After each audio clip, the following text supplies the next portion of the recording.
From the Fox 5 I-Team tonight, bond is set at $250,000 for the latest defendant in Douglas County to be charged with the crime of vehicular homicide. Now, the Fox 5 I-Team first reported that already this year, more people have been killed or injured by suspected impaired drivers in that county, 12 than in the past 2 years combined.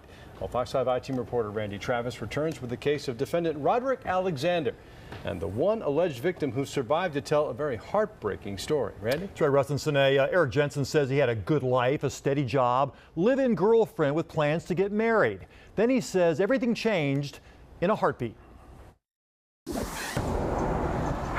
And she looked up and she said, "Erik." And I said, "I see it."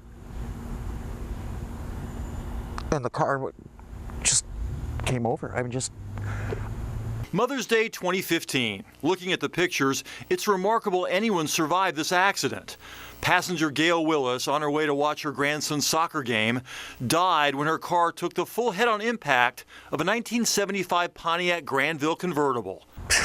Take your time. She wasn't even moving. She wasn't... Gail's boyfriend Erik helpless behind the wheel of their Altima. There was no time. I mean, there was no time. But when it came, it was like a heartbeat. It was a heartbeat, and it was over. Gail became the latest casualty in a frightening string of vehicular homicide cases in Douglas County. A grand jury indicted the driver of the other car, Roderic Alexander, after authorities say blood tests found evidence of very recent marijuana use. The Fox 5 I-Team was there when authorities made their arrest. Hey, Roderic, I'm Randy Travis with Fox 5. We're doing a story about all the vehicular homicide cases that have been happening in Douglas County. How much marijuana did you smoke before you got behind the wheel? I didn't smoke any marijuana before I got behind the wheel. Were you under the influence of anything before this accident? No, sir. What do you remember? That's all. Somebody died. You know that, right? No, and I'm very sorry. You're very sorry?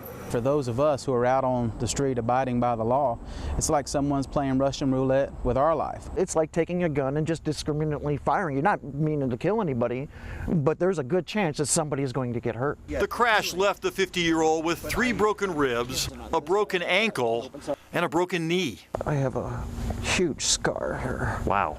Yeah. He spent 20 days at Grady Hospital, another 60 in rehab.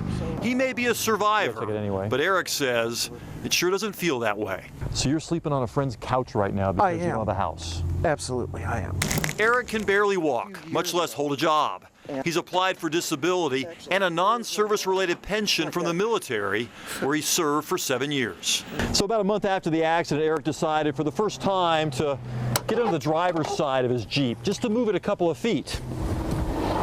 He wasn't expecting the flashbacks. It took me 15-20 minutes to let go of the steering wheel. And he has a message for Georgia lawmakers. It makes no sense that the maximum punishment is 15 years, no matter if the victim lives or dies. You think the maximum sentence for her death should be more than the maximum sentence for what happened to you? Absolutely. I think about Gail's grandkids, you know. I mean, she still had so much more to give. Well, even if Erik's disability claims are granted, he says the most he will get is around $1,000 a month.